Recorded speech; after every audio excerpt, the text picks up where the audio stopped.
सुनीता नाम की एक गृहिणी थी। उसका जीवन बहुत बढ़िया तो नहीं था। एक किराए का घर, एक छोटी सी बच्ची, पति की छोटी सी नौकरी और हर महीने की चिंता। महीने की आखिरी तारीख आते आते ही उसका दिल घबराने लग जाता था, क्योंकि उसे पता था कभी भी मकान मालिक आकर दरवाजा खटखटा सकता है। दरवाजा खुलता है, फिर वही सवाल कि किराया कब दोगे।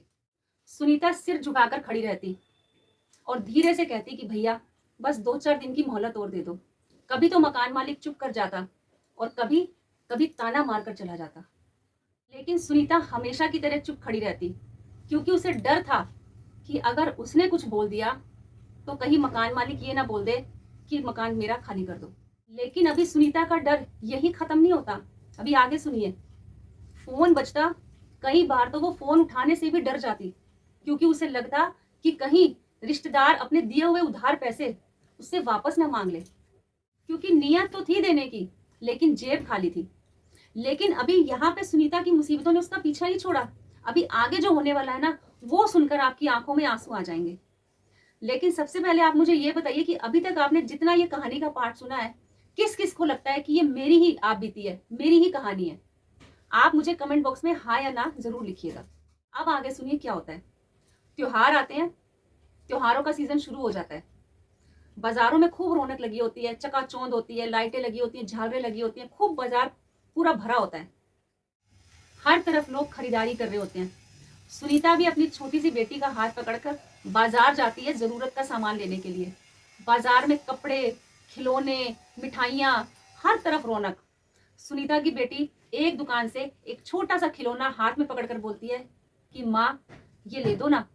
सुनीता ने अपनी बेटी के हाथ से वो खिलौना लिया, कुछ सेकंड देखा और फिर वो खिलौना चुपचाप वहीं रख दिया और अपनी बेटी से बोली कि बेटा अभी नहीं, अगली बार ले लेंगे। बेटी वहीं चुप हो गई। सुनीता के दिल में जैसे कुछ टूट सा गया था। उसने अपनी बेटी का हाथ पकड़ा और वहां से निकल गई।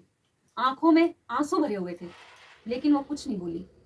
उसने जो जो सामान लेना था जरूरत का वो सामान लिया, बेटी का हाथ पकड़ा और चुपचाप अपने घर वापस लौट आई। लेकिन आंखों में पूरी तरह से आंसू भरे हुए थे। उस रात जब सब सो गए थे तो सुनीता अकेली चुपचाप रसोई में बैठी हुई रोए जा रही थी और भगवान से यही बोले जा रही थी कि हे भगवान, मुझसे मेरी बेटी की खुशियां मत छीनो। उस दिन पहली बार सुनीता को एहसास हुआ, गरीबी का दर्द सहना तो मुझे मंजूर है, लेकिन अपनी बेटी की आंखों में अधूरी इच्छा देखना वो मंजूर नहीं।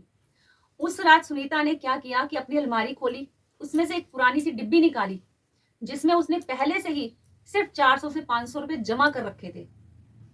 उस रात उसने वो डिब्बी खोली और ये फैसला किया कि चाहे जितनी भी मुश्किल आ जाए, अब से मैं रोज 5 रुपए या 10 रुपए बचाऊंगी, ताकि जब अगली बार त्योहार आए तो मैं मेरी बेटी की मन की इच्छा की चीज वापस शेल्फ पर ना रखूं।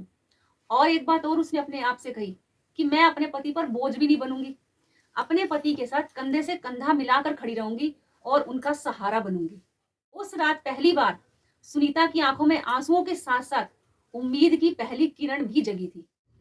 अब एक बहुत गहरी लाइन आपको मैं बताने वाली हूँ कि दुनिया को लगता है कि एक गृहिणी पूरा घर संभालती है, लेकिन सच्चाई ये है कि गृहिणी घर के साथ साथ अपने मन में अपनी चुप्पी के साथ साथ परिवार के सपनों को छुपा करके जीती है। अगर ये कहानी आपको लगता है कि आपसे रिलेटेड है या आप ही की कहानी है तो मुझे कमेंट बॉक्स में जरूर बताइएगा। और अगर कहानी अच्छी लगी या वीडियो अच्छा लगा तो लाइक कीजिएगा और सच सच बताइएगा ईमानदारी से कि इस कहानी से जो मैंने आज आपको बात बताई है उससे आपको क्या सीख मिली है, आगे आप क्या करना चाहते हैं। तो उम्मीद करती हूँ आज का वीडियो आपको अच्छा लगा होगा। गृहिणी की बात चैनल को ज्यादा से ज्यादा सब्सक्राइब कीजिएगा। मिलते हैं फिर से इसी तरह के इंटरेस्टिंग वीडियो में। तब तक के लिए नमस्कार बहनों।